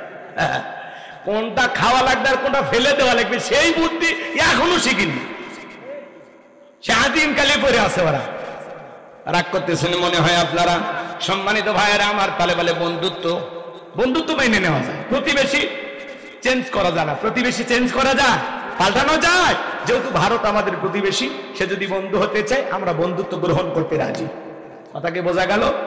কিন্তু কারো প্রভুত্ব আমরা মেনে নেব না, আমরা কারো গোলাম হতে চাই না। আমরা একজনের গোলাম, তিনি কি? আরো জোরে বলেন তিনি কে? এই জন্য ভারত বাংলাদেশকে দেখে এখন অনেক সতর্ক অবস্থানে আছে। কতক্ষণ ঠিক কিনা? ওনারা একটু দাদাগিরি কেন দেখাতেছে বুঝতেছেন না? ওনাদের কাছে একটা বোঝা চলে গেছে, ওই বোঝাটা একটু চেপে দিবেন। তা আমরা তো জোর করে বোঝাটা বাড়াইনি, আপনারা পাইছেন তো কি করবো, ওইটা আমল করেন, ওনারা নিয়ে একটু ভালো থাকেন। কতক্ষণ নাকি আপনারা রাগ করতেছেন মনে হয়? আমার ভাইয়েরা, আমি যে কথা বলতে যাচ্ছিলাম গভীর মনোযোগ দিয়ে শোনেন। প্রতিবেশী যদি ভালো হয়, বসবাস করে শান্তি পাওয়া যায়। দেখেন না, এক প্রতিবেশী আর এক প্রতিবেশীর সাথে ঝগড়া লাগা রাস্তা বন্ধ করে দেয়, রাস্তার মধ্যে কাঁটা দিয়ে ব্যারিকেড দেয়, বলে আমার সাথে কথা বলে ঝগড়া কইরা আবার আমার বাড়ির ধার দিয়ে রাস্তা দিয়ে হেঁটে যাবা, এই যে ব্যারিকেড দিলাম এখন মাথার উপর দিয়ে যা, আসমান দিয়ে হেঁটে যা। কথা কম ঝগড়া লাগে এরকম বলে কিনা ভাই? আবার আপনার ওই বাড়ির ধার দিয়ে একটু পানি নামে, ওখানে গর্ত করে রাখছে, কয় আমার বাড়ির ধার দিয়ে তোর পানি নামতে দেবো। এরকম ঝগড়া হয় না ভাই? তো প্রতিবেশী যদি ভালো হয়, বসবাস করে শান্তি পাওয়া যায়। আমার ভাইয়েরা, নবী মুসা ডেকে বলেন, আল্লাহ জান্নাতে আমার প্রতিবেশী কি হবে জানতে বড় মনে চায়। আল্লাহ ডেকে বলেন, পয়গম্বর মুসা জান্নাতে প্রতিবেশী হবে যে দুনিয়াতে বর্তমানে একজন কসাই। সে নবী মুসা ডেকে বলে, আল্লাহ এত মানুষ থাকতে কসাই কেন জান্নাতে যাবে জানতে বড় ইচ্ছা হয়। আল্লাহ ডেকে বলে, পয়গম্বর সবই যদি আমি বলে দেই, তোমার কি কোনো দায়িত্ব নাই? কেন জান্নাত দিলাম দেখতে হলে কসাইয়ের কাছে চলে যাও। নবী মুসা বাজারে চলে গেলেন। এইবার যাওয়ার পরে দেখেন কসাই গোস্ত বিক্রি করে টোকলার ভিতরে গোস্ত রওনা করেছে। আল্লাহ নবী মুসা পিছন থেকে ডাক দে বলে, কসাই একটু থামো। কসাই থেমে গেছে। নবী মুসা ডেকে বলে, আমি যদি তোমার বাড়ির মেহমান হই, তোমার কি কোনো আপত্তি আছে? বলে না। আলহামদুলিল্লাহ, চলেন। এই কথা বলে নবী মুসাকে মেহমান বানায় বাড়িতে নিয়ে চলে গেলেন। কসাই সুন্দর করে গোস্ত নিজের হাতে রান্না করলেন। বাটিতে গোস্ত নিয়ে রুটি নিয়ে, জনম দুঃখিনী মা চোখে দেখতে পারে না, অন্ধ। দুঃখিনী মায়ের মুখে খাবার তুলে তুলে খাওয়াইলেন। খাবার যখন শেষ হয়ে গেল, দুঃখিনী মা দুইটা হাত তুলে বলে, আল্লাহ এই জামানার নবী মুসা যেই জান্নাতে থাকবে, আমার ছেলেটাকে তুমি কি জান্নাতে কবুল করে নিও। এই কথা বলে দোয়া করলেন। এইবার কসাই যখন নবী মুসার কাছে চলে আসলেন, আল্লাহর পয়গম্বর ডেকে বলে, বৃদ্ধ একটা নারীর কণ্ঠে দোয়া শুনলাম, ওই মহিলাটাকে বলে, আপনি মনে কিছু নেবেন না, ওইটা হলো আমার মা। প্রতিদিন দোয়া করে, আল্লাহ জানি জামানার নবী মুসার সাথে আমাকে একই জান্নাতে কবুল করে। আপনি বলেন, কই জামানার নবী মুসা আর কই আমার মতো সামান্য কসাই, এই দোয়াকে আল্লাহ কখনো কবুল করতে পারে? নবী মুসা ডেকে বলে, কসাই রে, আমি বললাম জামানার নবী মুসা আর তোমার মায়ের দোয়া আল্লাহ তাআলা কবুল করেছেন। আমার আল্লাহ নিজে আমাকে জানিয়ে দিয়েছেন, আমি যেই জান্নাতে থাকবো, ওই জান্নাতের প্রতিবেশী হিসাবে আল্লাহ তোমাকেই কবুল করেছেন। বলুন আল্লাহু আকবার। মায়ের দোয়ার কারণে একটা কসাইকে যদি আল্লাহ তাআলা নবী মুসার সাথে জান্নাত দিতে পারে, সেই মা বাবার দোয়া নেওয়া দরকার আছে না নাই? এজন্য আল্লাহ বলেন, ওয়াকাদ রাব্বুকা আল্লা তা'বুদু ইল্লা ইয়্যাহু ওয়া বিল ওয়ালিদাইনি ইহসানা। আল্লাহ বলে, আমার ইবাদত করো, আমার ইবাদতের সাথে কাউকে শরীক করো না। আমার ইবাদতের পর তোমাদের দায়িত্ব হলো মাতা পিতার খেদমত করা, তাদের সাথে উত্তম আচরণ করা, ভালো ব্যবহার করা। আজকে 95% পরিবারে মা বাবা অবহেলিত, লাঞ্ছিত, বঞ্চিত, সন্তানের দ্বারা ঘৃণার পাত্র হয়ে গেছে। কথা বলেন ঠিক কিনা? যুবক, তোমাদের পায়ে হাত দিয়ে অনুরোধ করে বলে যাই, ভাই দিনের বেলা অত সময় নাই মাতা পিতার খেদমতের আলোচনা করার। এজন্য তোমাদের কাছে শুধু পায়ে হাত দিয়ে অনুরোধ করে বলে যায়, খবরদার মা বাবার মনে কোনোদিন কষ্ট দিও না। আল্লাহ রাসূল বলেছেন, হুমা জান্নাতুকা নারুকা, তোমার পিতা মাতায় তোমার বেহেশত, তোমার পিতা মাতায় তোমার দোজখ। পিতা মাতা খুশি, আরশের মালিক আল্লাহ খুশি। পিতা মাতা বেজার, আরশের মালিক আল্লাহ বেজার। বুলেট মারলে বুলেট মিস হতে পারে, কিন্তু মায়ের দোয়া কখনো মিস হতে পারে না। জীবনে যদি ভাগ্য খুলতে চাও, নিজের জীবনে যদি পরিবর্তন আনতে চাও, মা বাবার দোয়া নাও, মায়ের পা ধরে দোয়া নাও রে যুবক। মা বাবা দোয়া করলে সন্তানের ভাগ্য খুলে দিবেন তিনি কি? এই পৃথিবীতে যত মানুষ সফল হয়েছে, সফলতার পেছনে মা বাবার দোয়া আছে। কথা বলেন ঠিক কিনা? এই জন্য মা বাবার মনে কষ্ট দেওয়া যাবে না। আল্লাহ বলেন, ওয়াকুল্লাহুমা কাওলান কারীমা। তোমার মা বাবার সাথে তোমরা সম্মান সূচক আচরণ করো, নম্র ভদ্র হয়ে কথা বলো। মা বাবাকে চোখ রাঙানে দেখা যাবে না, বাজে কথা বলা যাবে না। এ যুবক, একটা শিক্ষিত লোকের গল্প পড়েছিলাম, বাড়িতে তেহেদি, নিয়ে বিরিয়ানি, বিভিন্ন রোস্ট টোস্ট, বাপরে বাপ, সেই ভিআইপি খাওয়া দাওয়া। একটা ভাঙ্গা প্লেটে একটু খাবার দিয়ে ছোট্ট ছেলেকে বলতেছে যাও এটা তোমার দাদু ভাইকে দিয়ে আসো। এখনকার বাচ্চারা তো কম্পিউটার, জন্ম নিয়ে এক একটা নাসা বিজ্ঞানী হয়ে গেছে, কথা কম ঠিক কিনা? এইবার ছেলেটা বলতেছে আব্বু আমরা এত ভালো খাইলে আমার দাদুর জন্য এটা খাবার ব্যাপারটা কি? ভাঙ্গা প্লেট। তখন বলতেছে তোর দাদুর বয়স হয়ে গেছে, বয়স্ক মানুষের জন্য এই খাবারই যথেষ্ট। তখন বলতেছে আব্বু তাহলে আমি প্লেটটা যত্ন করে রেখে দেবো, ঠিক দাদুর মতো যখন আপনার বয়স হবে এই প্লেটে করে আমি আপনাকে খাইতে দেব। শিক্ষিত মানুষ বিবেকের দরজা খুলে গেছে, ভাঙ্গা প্লেটের খাবার তুলে ফেলে দিয়ে বলে বাবা কলেজ বিশ্ববিদ্যালয়ে যা শিখতে পারিনি আজকে তোর কাছে তাই শিখলাম। এই কথা বলে সন্তানকে বুকে জড়ায় ধরলেন, বাবাকে যে ভাঙ্গা রুমের ভিতরে রাখছে সেখান থেকে বিল্ডিং এর উপরে তুললেন, সেখানে আদর যত্ন করতে লাগলেন, বাবার শরীরে নতুন পোশাক পরায় দিলেন, কি সুন্দর ভালোবাসা দেখাইতেছেন। হঠাৎ করে বিবি যায় বলে কি ব্যাপার? বৃদ্ধ মানুষটাকে আবারও উপর তুললেন, কারণটা কি? তখন বলতেছে চুপ, আজ থেকে আমরা যা খাবো বাবা তাই খাবো, আমরা যা করবো বাবা তাই করবে, আমরা এই রুমে ঘুমাবো পাশের রুমে বাবা ঘুমাবে, আজ থেকে বাবার কোনো অযত্ন অবহেলা আমি মেনে নেব। খবরদার আমার বাবাকে নিয়ে করবি না কোনো বাড়াবাড়ি, তাহলে 1 2 3 পাঠাইয়া দেব তোর বাপের বাড়ি। কথা কয় না কেন? বউক সোজা করার একটাই অস্ত্র, সেটা হলো বাসর ঘরে বিড়াল মারা লাগবে। কথা কয় না? যখন বিয়ে করে নিয়ে আসতেন বউকে পরিষ্কার বলে দেবেন শোনো সোনা তোমার সাথে আমি করব না কোনো তালবাহান, ঝগড়া হোক আমি চাই না, আমি যা বলবো তুমি তাই শোনো। ও আমার ময়না, আজ থেকে আমাদের নতুন জীবন শুরু হলো। আমার মা বাবা যতদিন বেঁচে আছে ততদিন এক পাতিলে রান্না হবে, পাতিল আলাদা করার চিন্তা স্বপ্নেও করবি না। আমার মা বাবা কষ্ট পায় এমন আচরণ কোনোদিন করবি না। কথা কর না কেন? বউ পায়া পাগলা হয়ে যাও তুমি, সেলফি তুলে ফেসবুকে ছাড়তে পারলে বেঁচে যান। জীবনের প্রথম রাত দোস্তরা দোয়া কর ভালো যেন কাটে। শয়তান বইয়ের ছবি যারা ফেসবুকে ছাড়ে এরা কি? এদের রুচিতে সমস্যা, এরা নিজের জিনিস নিজে যত্নে রাখতে পারে না, আলগা করে মানুষকে দেখায়। বেটা শয়তান। কথা কন না কেন? এই বউ কি পাবলিসিটি করা জিনিস? বউ হলো পার্সোনাল জিনিস, একা দেখার জিনিস, আগলে রাখার জিনিস, ঢেকে রাখার জিনিস। কথা বলেন না কেন? যারা বউকে বেপরদায় হুন্ডায় এখানে সেখানে আলগা করে নিয়ে যায়, এই পুরুষদের রুচিতে সমস্যা। কুত্তে ওর মাথা পেশাব করে দিচ্ছে। নিজের বউ বলে মানুষও দেখে না, তাহলে এত কষ্ট করে এগুলো নাইট ক্রিম কসমেটিক কিনে দিয়ে লাভটা কি?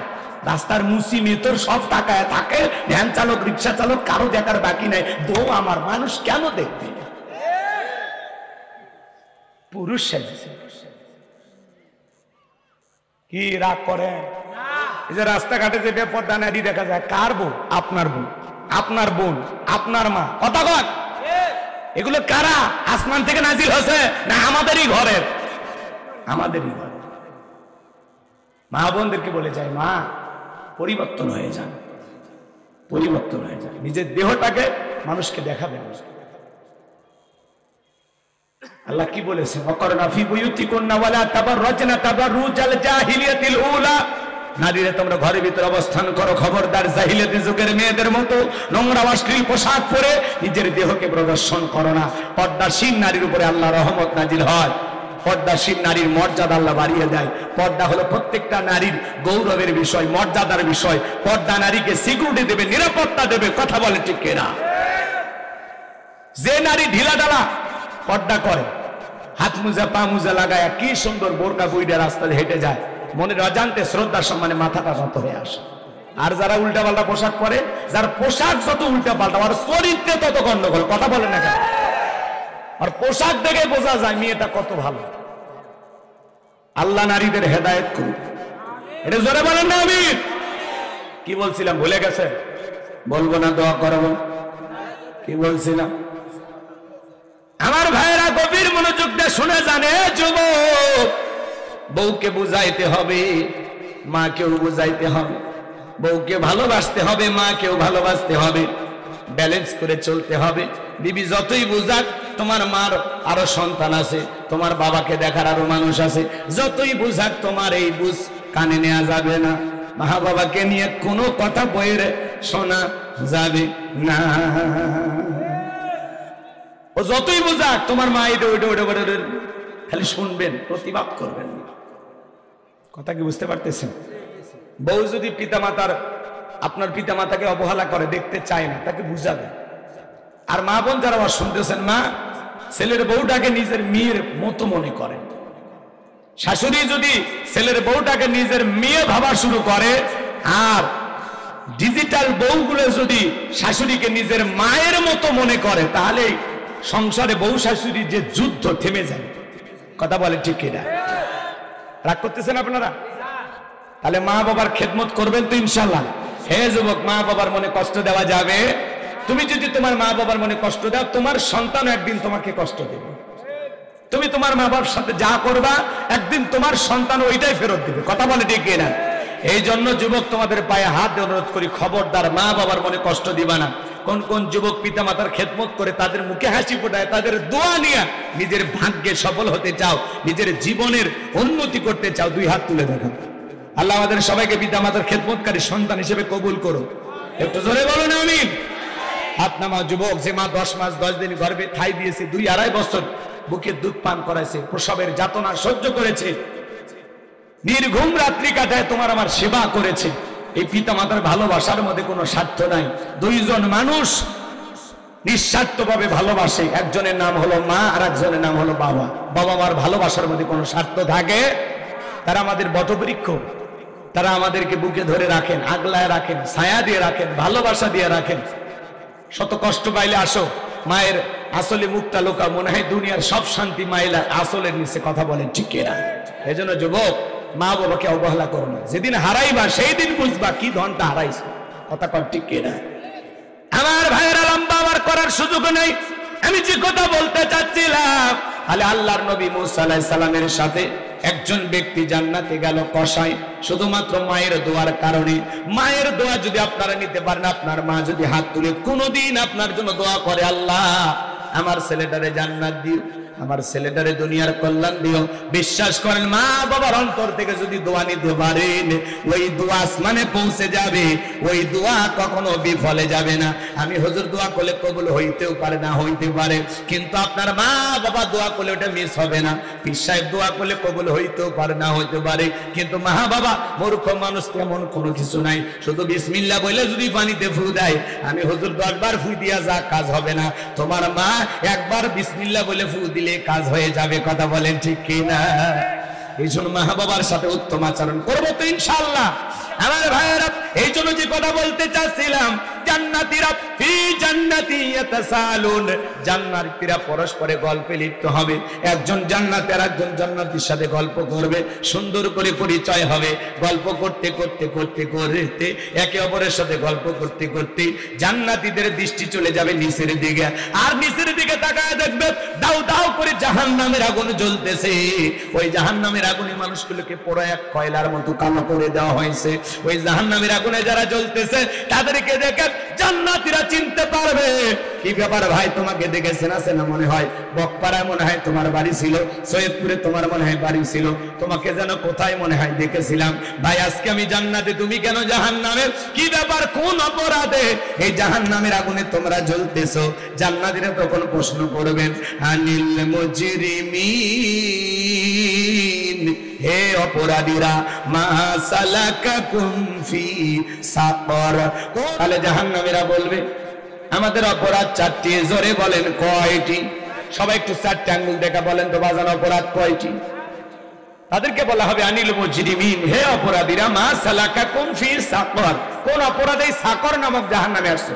জাহান্নামে একটা নাম কি? সাকর, লাজা, হুতমা, হাবিয়া, জাহিম, এগুলো হলো জাহান্নামের নাম। কথা বলেন না? কয়টি নাম আছে? 7টি। ওদিকে বিস্তারিত বলার সুযোগ নাই। এই সাকর নামক জাহান্নামের আগুনে যারা জ্বলবে, এই শুধুমাত্র সাকর নামক জাহান্নামে যারা যাবে, এদের 4টি অপরাধ। জোরে বলেন কয়টি? এই 4টি অপরাধের 1 নাম্বার অপরাধ, তারা বলবে ক্বালু লাম নাকু মিনাল মুসাল্লিন। ওরা বলবে আমাদের 1 নাম্বার অপরাধ, আমরা দুনিয়াতে মুসল্লি ছিলাম না, সালাত আদায় করতাম না, নামাজ পড়তাম না। ক্বালু লাম নাকু মিনাল মুসাল্লিন।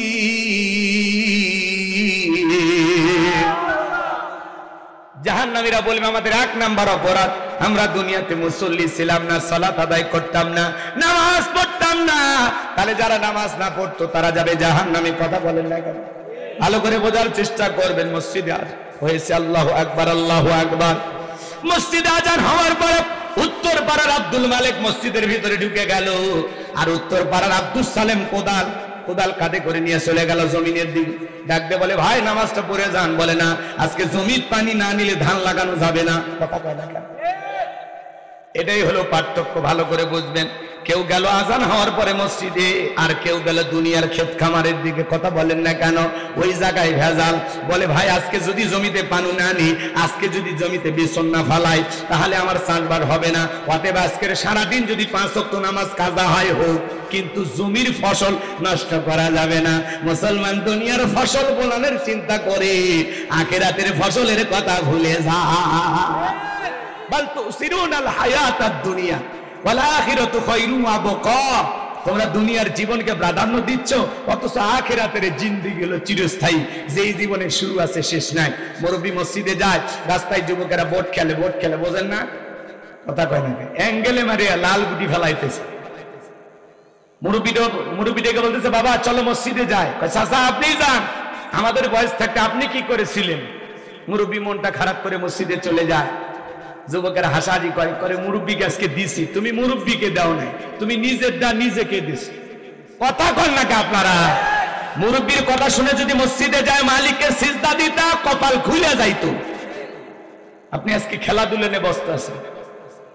কথা কয় না ভাই? যারা জমিতে গেছেন, আজান হয়েছে, ওই কাদা মাখা অবস্থায় কোনো মতে ওযু করে জমির আলে নামাজ পড়তে হবে। নামাজ আছে, মাপ আছে। আপনি কি শুরু করছেন? সৈয়দপুর বাজারের পাশাপাশি দোকান। আজান হওয়ার পরে একজন ভাই দোকান বন্ধ করে মসজিদে চলে যায় নামাজের বিরতি। আর একজন মনে করছে আর দোকান বন্ধ, এই সুযোগে সব কাস্টমার আসবে। ওরা তখন বলবে ভাই পাশাপাশি দোকানদার করেছিলাম, ঠিক আছে, আপনি বকপাড়ার ছিলেন এইটা আমার জানা আছে।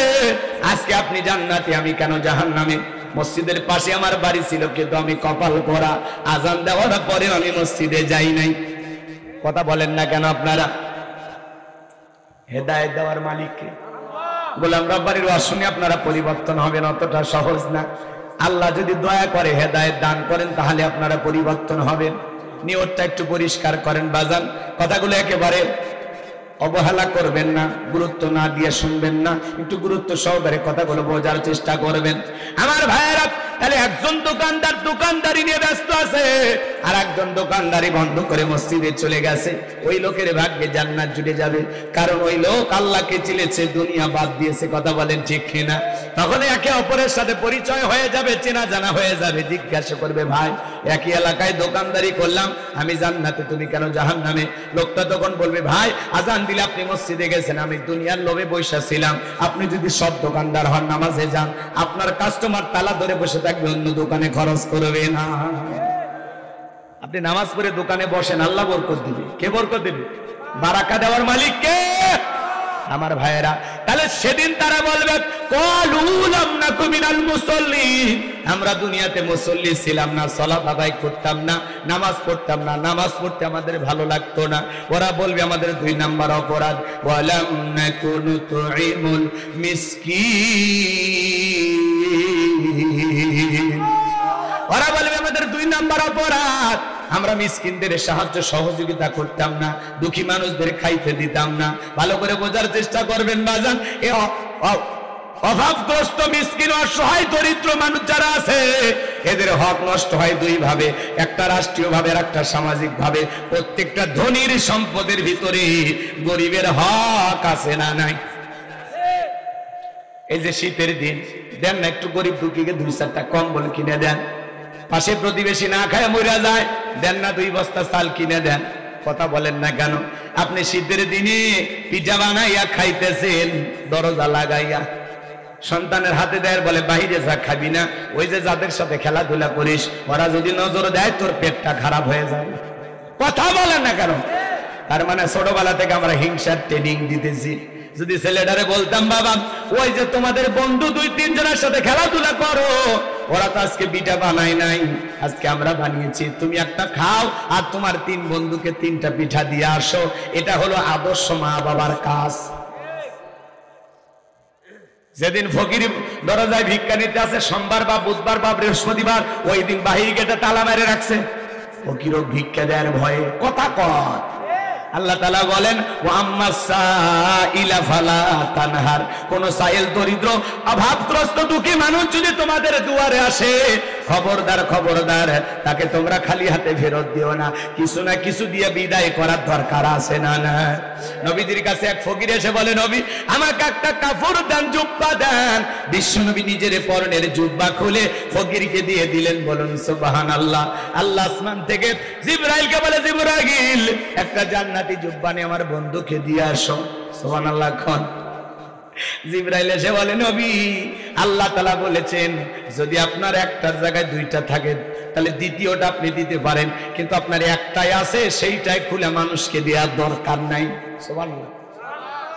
নবীর কলিজাটা কত বড়, নিজের পরনের কাপড় খুলে ফকির দিয়ে দিয়েছে, যা, তাও খালি হাতে ফেরাইনি। সুবহানাল্লাহ, সুবহানাল্লাহ।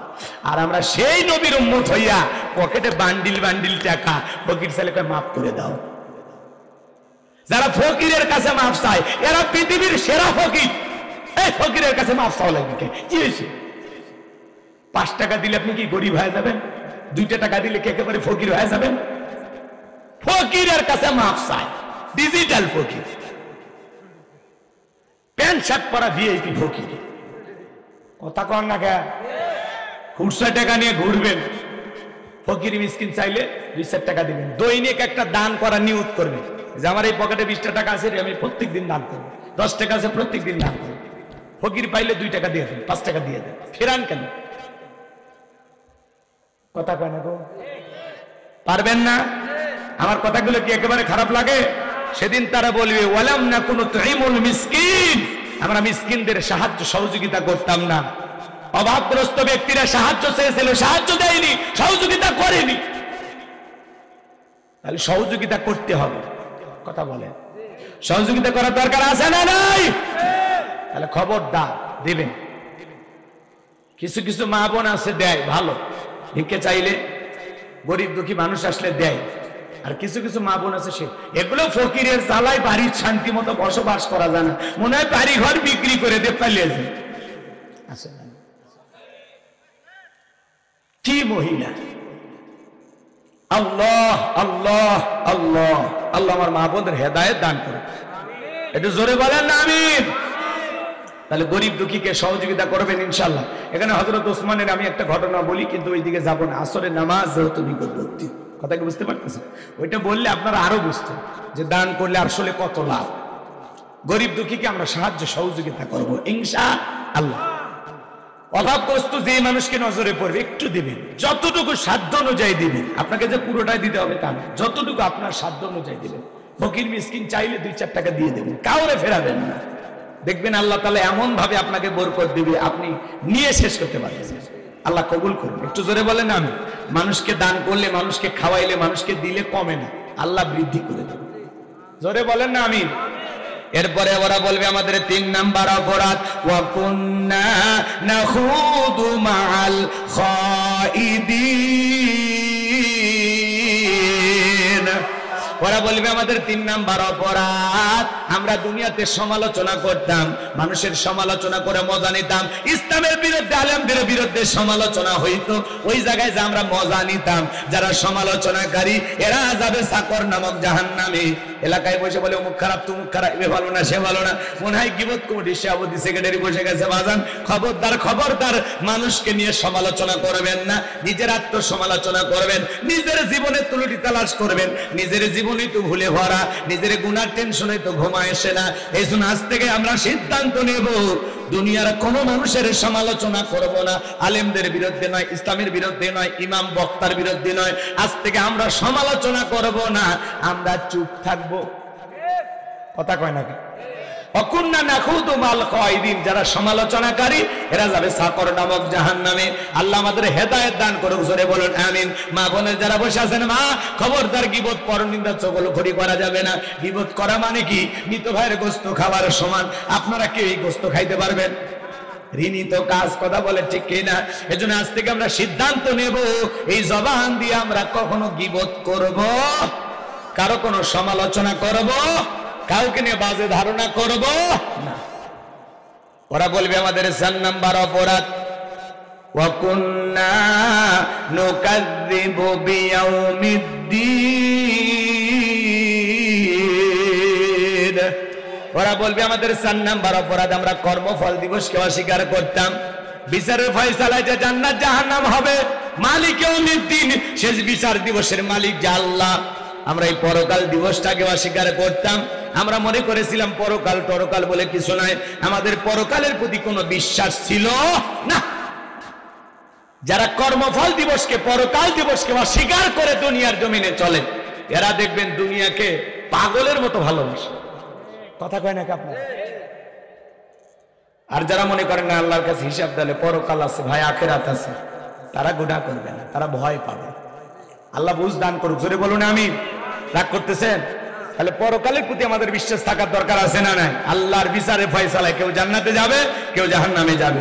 ওরা তখন বলবে, আল্লাহ আমরা পরকাল দিবসকে অস্বীকার করতাম, এইবার জান্নাতীদেরকে বলবে, আমরা যে পরকালে আপনারা যে জান্নাতে যাবেন, আমরা যে জাহান্নামে আসবো, এই যে একটা বিচার হবে, এই যে একটা ফয়সালা হবে, আমরা মনে করেছিলাম পরকাল টরকাল বলে কিছু নাই। মরার পরে কি হয় না হয় ওই বিশ্বাস আমাদের ছিলই না। তাহলে যারা আখিরাতের প্রতি বিশ্বাস ছিল না, তারাই দুনিয়ার রং তামাশায় রঙ্গলীলায় ব্যস্ত হয়ে যায়। তাহলে 4টি অপরাধে মানুষ জাহান্নামে যাবে। 1 নাম্বার, ক্বালু লাম নাকু মিনাল মুসাল্লিন, আমরা মুসল্লি ছিলাম না, নামাজ পড়তাম না। 2 নাম্বার, ওয়া লাম নাকু নুতঈমুল মিসকিন, অভাবগ্রস্ত ব্যক্তিদেরকে সাহায্য সহযোগিতা করতাম না। 3 নাম্বার, ওয়া কুন্না নাখুদু মাল খায়দিন, আমরা দুনিয়ার জমিনে সমালোচনা করতাম, সমালোচনায় ব্যস্ত ছিলাম। 4 নাম্বার, ওয়া কুন্না নুকাযযিবু বিয়াউমিদ্দিন, আমরা পরকালকে দিবস, পরকালের এই দিবসটাকে অস্বীকার করতাম। তাহলে ভালো করে বুঝবেন, নামাজ পড়ে জান্নাতে যাবেন কারা কারা? একটু হাত তুলে দেখান তো দেখি, হাত তোলেন। নামাজ পড়বেন তো ইনশাআল্লাহ? একটু জোরে বলেন। আরে ভাই একটু জোরে বলেন। নামাজ পড়বেন তো ইনশাআল্লাহ? 2 নাম্বার, গরিব দুঃখীকে খাইতে দেবেন তো ইনশাআল্লাহ?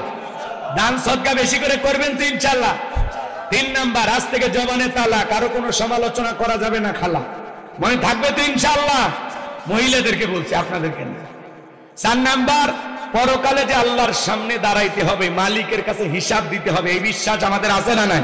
তাহলে আজ থেকে ভালো মানুষ হওয়ার দরকার আছে না নাই? যুবক, মোবাইলে কি ভিডিও দেখো, সব আছে। কার সাথে কথা বলছো বাড়ির ছাদের উপরে উঠে, সেই ভিডিও আছে। অতএব সাবধান, আখিরাতকে ভয় করি, আল্লাহকে ভয় করি। শুধু মসজিদটা 2 তলা 3 তলা সুন্দর করলে হবে না, এই মসজিদে নামাজ যারা আদায় করবে তাদের অন্তরটাও সুন্দর হওয়া লাগে। কথা বলেন ঠিক কিনা? শুধু মসজিদের উন্নয়ন কল্পে কালেকশন করলে হবে না, এখানে যারা নামাজ পড়বে তাদের ইমানের উন্নয়ন কল্পে মাহফিলগুলো হওয়া দরকার। কথা বলেন না কেন ভাই? এই জন্য বাংলাদেশে মসজিদ ভাঙ্গা 2 তলা 3 তলা করা হয় শুধু জুমার নামাজের জন্য, আর ফজরের নামাজের সময় এক কাতার মুসল্লি পাওয়া যায় না। এমনও মসজিদ আসে শুধু মুয়াজ্জিন একাই আজান দিয়ে একাই নামাজ পড়ে। কথা বলে ঠিক কেন? এই জন্য বিনয়ের সাথে অনুরোধের ভাষায় বলবো, 2 তলা পর্যন্ত মুসল্লি হওয়া লাগবে। কথা কয় না? ফজরের নামাজের সময় বেশি বেশি করে ডাকবেন। যারা ঘুম থেকে ওঠেন আশেপাশে যাইতে যাইতে লম্বা করে জিকির করবেন, আর ডাক দিবেন, আর মানুষও দিয়ে যাবেন। কথা কয় না? যে ভাই ঘুম থেকে উঠুন, চলো ফজরের নামাজ পড়তে যাই, 2-1 ডাক দিয়ে চলে যাবে। পারবেন তো ইনশাআল্লাহ? আল্লাহ বোঝার তৌফিক দান করে। একটু জোরে বলেন আমিন।